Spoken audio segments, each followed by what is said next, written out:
السلام علیکم۔ میں بے اولاد تھی، بہت علاج کروایا پر کوئی امید نہ ملی۔ سب مجھے باتیں سناتے تھے، میں تنگ آ چکی تھی اور اب اولاد کے لیے کچھ بھی کر سکتی تھی۔ میری چھوٹی نند کی شادی کے عین 9 ماہ بعد میں امید سے ہو گئی، کیونکہ نند کی شادی والی رات میں نے ایک ایسا کام کیا تھا کہ سن کر آپ کے رونگٹے کھڑے ہو جائیں گے، کیونکہ اس رات نند کی جگہ میرا نام رانی ہے۔ سب مجھے روپ کی رانی اور حسن کی رانی بھی کہا کرتے تھے، کیونکہ میں بے حد حسین تھی اور میرے حسن کے چرچے سارے محلے میں تھے۔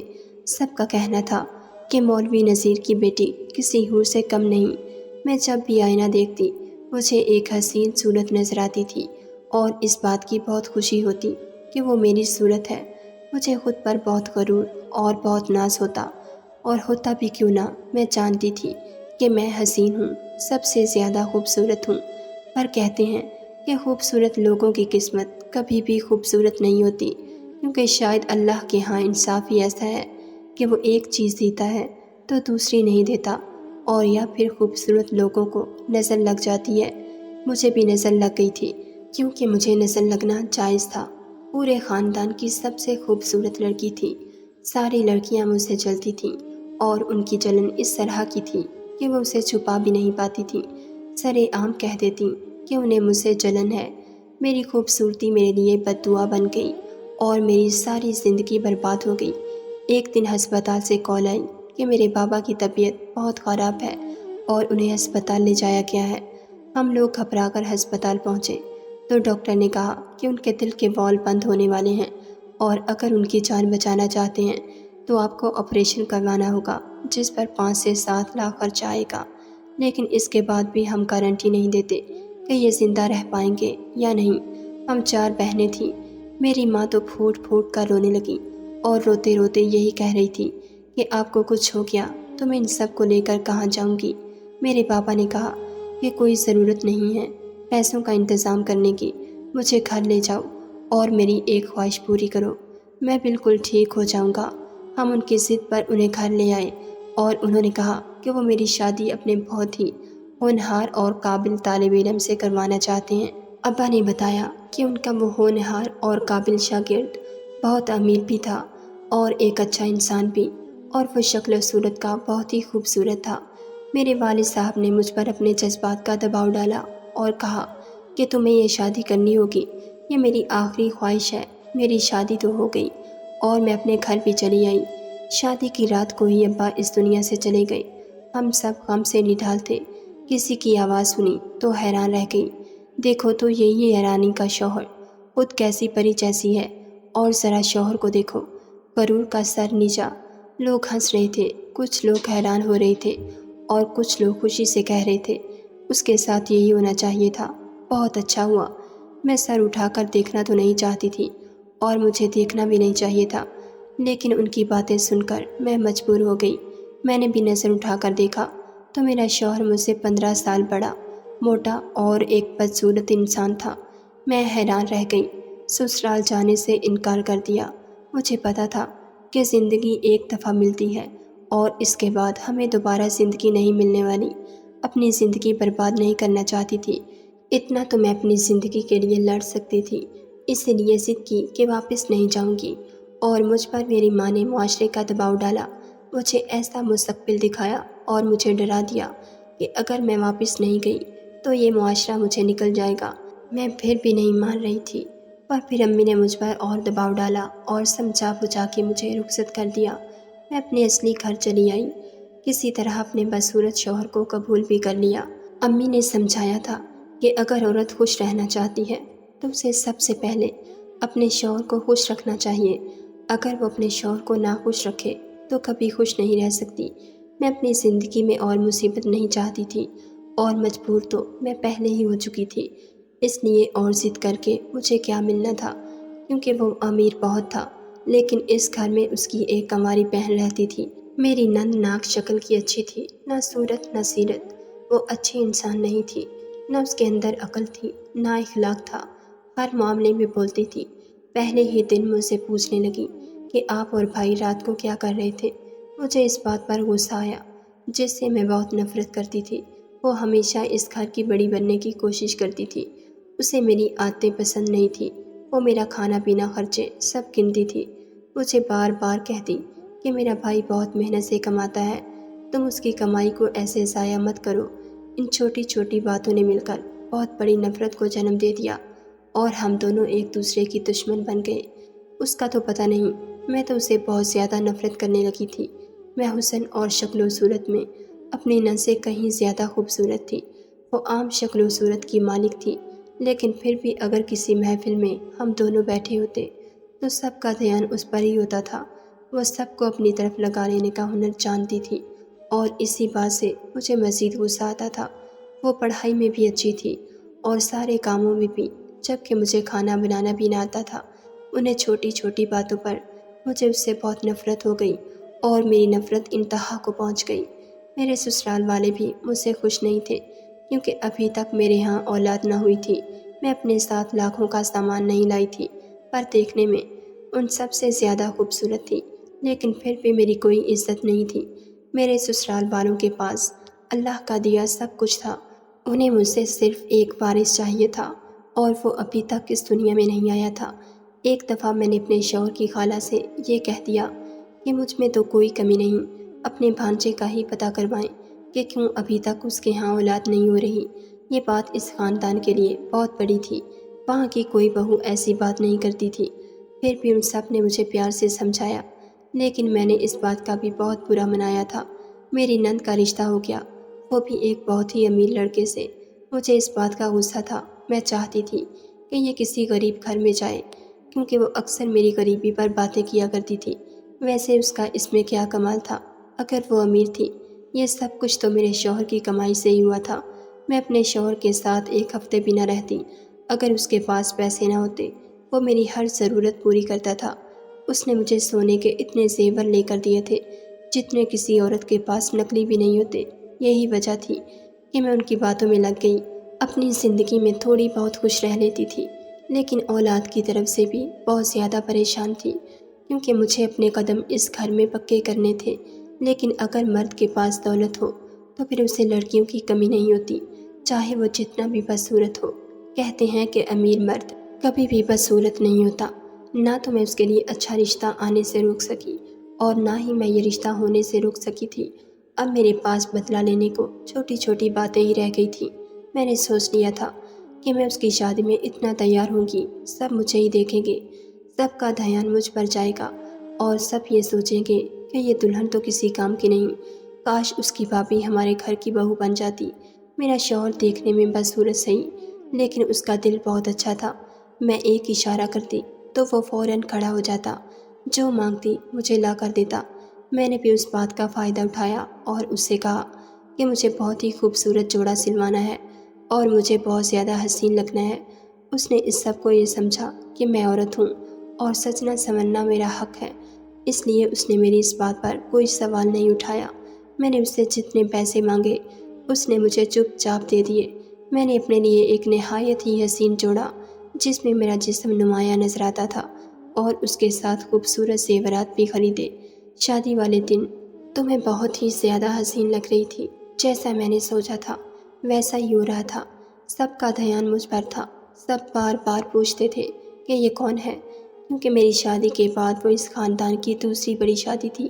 سارے خاندان والے اس میں موجود تھے، کیونکہ میری شادی تو اسپتال میں ہوئی تھی۔ لوگوں نے مجھے پہلی بار دیکھا تھا اور مجھے دیکھتے ہی رہ گئے تھے۔ میرے دل کو بہت سکون مل رہا تھا، یہاں تک کہ میری نند کا شوہر بھی مجھے ہی دیکھ رہا تھا۔ شاید یہ سوچ رہا ہوگا کہ اسے کیسی بیوی ملی ہے، جبکہ اس دنیا میں کیسی کیسی پیاری لڑکیاں موجود ہیں۔ اس بات سے بھی میں بہت محفوظ ہوئی تھی۔ سارے مہمان کھانا کھا رہے تھے۔ جب میں اپنے کمرے کی طرف جانے لگی اپنا میک اپ ٹھیک کرنے، میں اسٹور روم کے پاس سے گزر رہی تھی کہ کسی نے میرا ہاتھ پکڑ کر مجھے اندر کھینچ لیا۔ میں بری طرح گھبرا گئی۔ اندر اندھیرا تھا۔ اچانک لائٹ آن ہوئی اور میرے منہ پر ہاتھ رکھ دیا گیا۔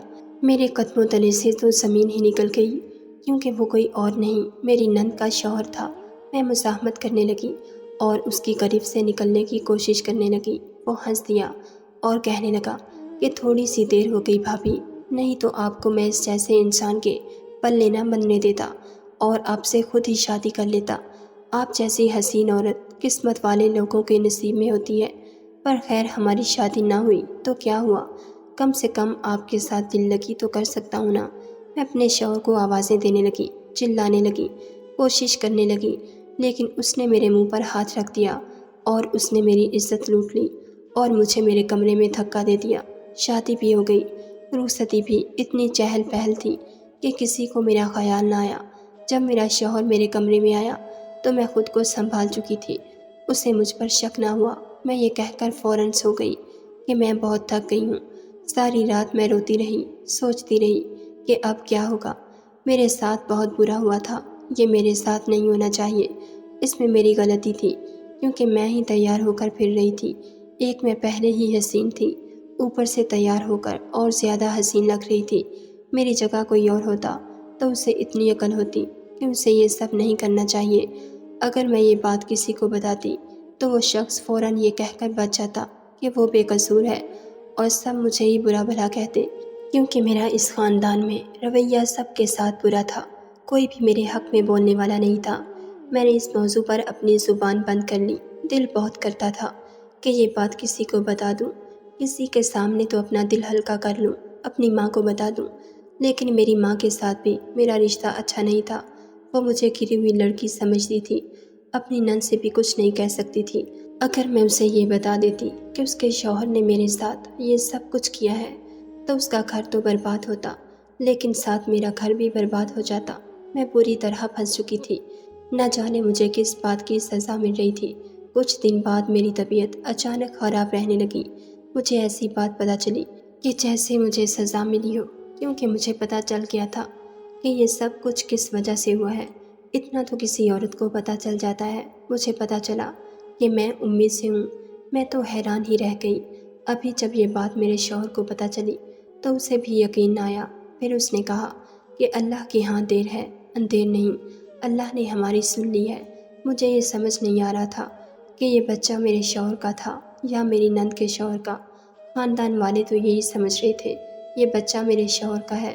مجھے لگا کہ وہ کہے گا کہ یہ بچہ کہاں سے آیا ہے، مجھ سے سوال کرے گا، لیکن یہ سمجھ رہا تھا کہ یہ بچہ اس کا ہے، اور باقی خاندان والے بھی یہی سمجھ رہے تھے، اور میرے لیے مصیبت میرے لیے کرم بن گئی تھی۔ میں نے بھی اس موضوع پر اپنی زبان نہ کھولی اور کسی کو کچھ نہ بتایا۔ پہلے ایک بے وقوفی کی تھی، دوبارہ دوسری نہیں کرنا چاہتی تھی۔ اب اتنی عقل تو مجھ میں ہونی چاہیے، اس لیے میں چپ تھی، پر میرا حال میں ہی جانتی تھی، میرے دل پر کیا گزرتی تھی میں ہی جانتی تھی۔ وقت گزرنے لگا، میری نند اپنے گھر میں خوش تھی، اسے کوئی مسئلہ نہیں تھا۔ میری نند کی شادی کے ٹھیک 9 مہینے بعد میں ایک چاند سے بیٹے کی ماں بنی اور میری نند کے ہاں ایک بیٹی پیدا ہوئی۔ خاندان میں خوشیاں منائی گئیں، سب بہت خوش تھے۔ جو حالت میری تھی وہی حالت میری نند کے شوہر کی بھی تھی۔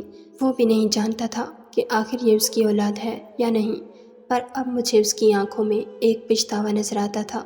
وہ میرے بیٹے کو دیکھتا تو اس کی نظریں جھک جاتی تھیں۔ وہ کچھ عرصے کے لیے ملک سے باہر چلا گیا، جیسے یہاں سے بھاگ گیا ہو، اور وقت پھر سے پر لگا کر اڑ گیا۔ 20 سال گزر گئے اور ہمارے بچے جوان ہو گئے۔ میرا شوہر عمر میں مجھ سے 15 سال بڑا تھا، اس لیے اب وہ بستر کا ہی ہو کر رہ گیا۔ اس کی طبیعت بہت خراب رہتی تھی، لیکن اب میں اس کا بہت خیال رکھتی تھی، کیونکہ اب میں بہت بدل گئی تھی۔ وہ کہتا تھا کہ تم ایک بہت اچھی بیوی ہو۔ اس بات پر مجھے یقین نہیں تھا۔ جب بھی وہ میری تعریف کرتا میں بس ہاں میں سر ہلا دیا کرتی تھی۔ ہمارے بچوں کی شادی کی عمر ہو گئی تو سب نے سوچا کہ کیوں نہ ان دونوں کی ہی شادی کروا دی جائے، کیونکہ یہ آپس میں کزن ہیں اور ان سے بہتر اور کیا رشتہ ہوگا کہ انہی کی آپس میں شادی ہو جائے۔ یہ بات سن کر میرا دل بیٹھ سا گیا، کیونکہ اگر یہ میری نند کے شوہر کا بیٹا تھا تو پھر تو میری نند کی بیٹی اس کی بہن لگتی تھی۔ میں ایسا ظلم کیسے ہونے دیتی، یہ تو گناہ تھا۔ میں ایسا نہیں ہونے دے سکتی تھی اور ہاتھ پر ہاتھ بھی نہیں رکھ سکتی تھی۔ کچھ نہ کچھ تو مجھے کرنا تھا۔ میں نے اس بات پر بہت اختلاف کیا۔ میں ایک بار پھر سے اپنے خاندان والوں کے لیے بری بن گئی۔ سب نے کہا کہ یہ اپنی نند کو پسند نہیں کرتی، اسی لیے اس کی بیٹی سے اپنے بیٹے کا رشتہ نہیں کروانا چاہتی۔ پرانی دشمنی نکال رہی ہے، عجیب عورت ہے، اتنی پرانی دشمنی دل میں رکھ کر بیٹھی ہے۔ اسے تو خوش ہونا چاہیے، لیکن یہ ابھی بھی ایسا کر رہی ہے۔ مجھے خاندان والوں نے بہت باتیں سنائیں اور مجھے بہت برا لگا۔ میرے سارے پرانے قصے بھی لے کر بیٹھ گئے اور کہا کہ یہ تو تھی ہی ایسی، اللہ اسے بیٹی دے دیتا تو اس کی بیٹی بھی ایسی ہی ہوتی، یہ تو اس کا بیٹا ہمارے بھائی پر ہی گیا ہوگا۔ نہ جانے کیا کیا باتیں ہو رہی تھیں میرے خلاف، جن کو میں سننا بھی نہیں چاہتی تھی، لیکن میں کیا کرتی، میں بہت زیادہ مجبور تھی اور اپنی مجبوری بتا نہیں سکتی تھی، اور میں نے کہا کہ میں اپنے بیٹے کا رشتہ اپنی نند کی بیٹی سے نہیں کروں گی، کیونکہ میں ایسا نہیں چاہتی۔ لیکن یہ بات جان کر میرے قدموں تلے سے زمین نکل گئی۔ میرا بیٹا میری نند کی بیٹی سے شادی کرنا چاہتا تھا۔ نند کا شوہر بھی پردیس سے واپس آ گیا تھا اور اس کے کانوں تک بھی یہ خبر پہنچ گئی تھی۔ ہم دونوں اس وقت بہت بری حالت میں تھے، نہیں جانتے تھے کہ ہم کیا کریں۔ ہمارا 20 سال پہلے کیا گیا گناہ اب ہمارے سامنے آنے کو تھا۔ اس سب میں بھی گناہ گار تھی، کیونکہ میں نے یہ بات کسی کو نہیں بتائی تھی۔ مجھے یہ بات سب کو بتا دینی چاہیے تھی، میں نے بھی سب کو دھوکہ دیا تھا۔ میرے بیٹے نے مجھے سب کے سامنے لاجواب کر ڈالا جب اس نے یہ کہا کہ وہ یہ شادی کرنا چاہتا ہے۔ سارے خاندان والوں نے مجھے کہا کہ جب بیٹا یہی چاہتا ہے تو تمہیں کیا مسئلہ ہے۔ دونوں کی منگنی بھی ہو گئی۔ جب کہ میں جلتے توے پر لوٹ رہی تھی، ایک رات ہمت کر کے میں اپنے شوہر کے قدموں میں بیٹھ گئی اور اسے سب کچھ بتا دیا۔ میں پھوٹ پھوٹ کر رو رہی تھی۔ میں نے اسے کہا کہ میرا قصور صرف اتنا تھا کہ مجھے میری نند کو تکلیف پہنچانی تھی۔ اس رات میرے ساتھ ظلم ہوا تھا، مجھے نہیں معلوم تھا کہ یہ کس کی اولاد ہے، اور یہ تو مجھے آج بھی معلوم نہیں۔ آپ مجھے معاف کر دیں اور میرا ساتھ دیں۔ میں کیا کروں؟ یہ نہ ہو کہ ہمارے ہاتھوں کوئی گناہ ہو جائے۔ لیکن جب میں نے اپنے شوہر کو ہلایا، کیونکہ وہ کافی دیر سے میری باتوں سن رہا تھا پر کوئی رد عمل نہیں دے رہا تھا، تو میرے قدموں تلے سے زمین نکل گئی۔ میرا شوہر اس دنیا میں نہیں تھا، شاید میری بات بھی اس نے نہ سنی تھی، وہ تو کب سے اس دنیا سے جا چکا تھا۔ میں پھوٹ پھوٹ کر رونے لگی، کیونکہ اب تو میری مدد کرنے والا بھی کوئی نہیں تھا۔ مجھے لگا کہ اس حادثے کے بعد گھر والے بھی شادی کو روک دیں گے، پر گھر والوں کا کہنا تھا کہ یہ میرے شوہر کی آخری خواہش تھی، اس لیے سادگی سے ہی صحیح پر بہت جلد نکاح کی رسم کر دینی چاہیے، رخصتی پھر سال بعد کر لیں گے۔ ایک ہی راستہ بچا تھا۔ میں نے اپنی نند کے شوہر کو کال کی اور اسے ملنے کے لیے گھر سے باہر بلایا۔ وہ بھی اسی کشمکش میں تھا اور چاہتا تھا کہ ہم آپس میں بات کر لیں۔ میں نے اسے کہا کہ تم نے میرے ساتھ جو ظلم کیا وہ اب ہمارے بچوں کے آگے آنے کو ہے، اب بھی وقت ہے، مرد بنو اور سب کو یہ بات بتاؤ۔ لیکن وہ اب بھی کچھ اچھا کرنے کے لیے تیار نہیں تھا، کیونکہ یہ وہی انسان تھا، وہی انسان جس نے میری عزت لوٹی تھی۔ اس نے صاف کہہ دیا کہ میں تو اپنی زبان نہیں کھولوں گا، نہیں تو میری بنی بنائی عزت خراب ہو جائے گی۔ جو انسان اپنی شادی والے دن کسی کی بیوی کی عزت پر ہاتھ ڈال سکتا ہے، اس انسان سے اور کیا امید کی جا سکتی تھی۔ نکاح کے دن قریب آتے جا رہے تھے اور میں بری طرح پریشان تھی۔ بالآخر میں نے ایک فیصلہ کر لیا۔ میں نے یہ ساری بات ایک خط میں لکھ کر اپنے بیٹے کے تکیے کے نیچے رکھ دی اور خودکشی کرنے کی کوشش کی۔ 2 ہفتے بعد مجھے ہوش آیا تو میں ہسپتال میں تھی۔ مجھے میرے بیٹے نے بچا لیا تھا۔ پھر یہ دیکھ کر میرے قدموں تلے سے زمین نکل گئی کہ میری نند کی بیٹی اور میرے بیٹے نے شادی کر لی تھی۔ وہ نئی نویلی دلہنوں کی طرح تیار ہو کر میرے سرہانے ہی کھڑی تھی۔ میں پوری طرح رونے لگی، چلانے لگی کہ یہ کیا ظلم ہو گیا، گناہ ہو گیا۔ میری حالت غیر ہونے لگی۔ پھر وہاں کچھ ایسا ہوا جسے سن کر میں حیران رہ گئی۔ میرے بیٹے نے کہا کہ وہ بہت پہلے ہی اپنا ڈی این اے ٹیسٹ کروا چکا تھا، کیونکہ اس کو بھی اس بات کا شک تھا۔ یہ بات اس کی بیوی یعنی میری نند کی بیٹی بھی جانتی تھی، جس نے ڈی این اے ٹیسٹ کروانے کے لیے اپنے باپ کے خون کا سیمپل بھی لا کر دیا تھا، اور اس طرح ڈی این اے ٹیسٹ سے ثابت ہوا کہ وہ میری نند کے شوہر کا نہیں بلکہ میرے اپنے شوہر کا بیٹا تھا، اور یہ دونوں آپس میں بہن بھائی نہیں تھے۔ مجھے ایسا لگا کہ کسی نے میرے سر سے بہت بھاری وزن اٹھا لیا ہے۔ میں نے ہاتھ جوڑ کر سب سے معافی مانگی، اور آج اس خاندان نے میرا ساتھ دیا اور کہا کہ تمہارا قصور نہیں، قصور اس شخص کا ہے۔ سارے خاندان نے میری نند کے شوہر کو برا بھلا کہا، اس کی بہت جگہ ہنسائی ہوئی، بہت بے عزتی ہوئی، اور سب نے اس کا بائیک آؤٹ کر دیا۔ وہ باہر کے ملک چلا گیا۔ اب میری بہو اور میرا بیٹا میرے ساتھ میرے گھر میں رہتے ہیں۔ مجھے کہنا پڑے گا کہ میری بہو بالکل میری نند کی طرح ایک بہت اچھی انسان ہے، جو دن رات میرا بہت خیال رکھتی ہے۔ جانے میرے ساتھ کس وجہ سے رعایت ہو گئی، جبکہ میں نے اتنی بڑی بات سب سے چھپائی تھی اور کسی کا برا سوچا تھا۔ کبھی کبھی زندگی ہمارے ساتھ ایسا ہی کرتی ہے اور ہم بہت بری صورتحال میں پھنس جاتے ہیں، لیکن میرے ساتھ اچھا معاملہ یہ ہوا کہ اللہ نے مجھے بچا لیا، نہیں تو جب میں ہوش میں آئی تو پوری خبر سن کر دوبارہ سے مر جاتی یا بے ہوش ہو جاتی۔ اللہ ہی ہے جو انسانوں کو معاف کر دیتا ہے، انسان تو دوسرے انسان کو کبھی معاف نہیں کرتا۔ دن رات اللہ کا شکر ادا کرتی رہتی ہوں، کیونکہ اگر میری قسمت مزید بری ہوتی تو کچھ ایسا ہو جاتا کہ جس کو ہم کبھی بھی ٹھیک نہ کر پاتے اور ہم سب گنہگار ہوتے اور اللہ کے سامنے بھی نہ جا پاتے۔ ناظرین، اگر آپ کو ہماری ویڈیو پسند آئی تو لائک ضرور کیجیے اور ایسی مزید ویڈیوز دیکھنے کے لیے ہمارے چینل کو سبسکرائب کر لیجیے۔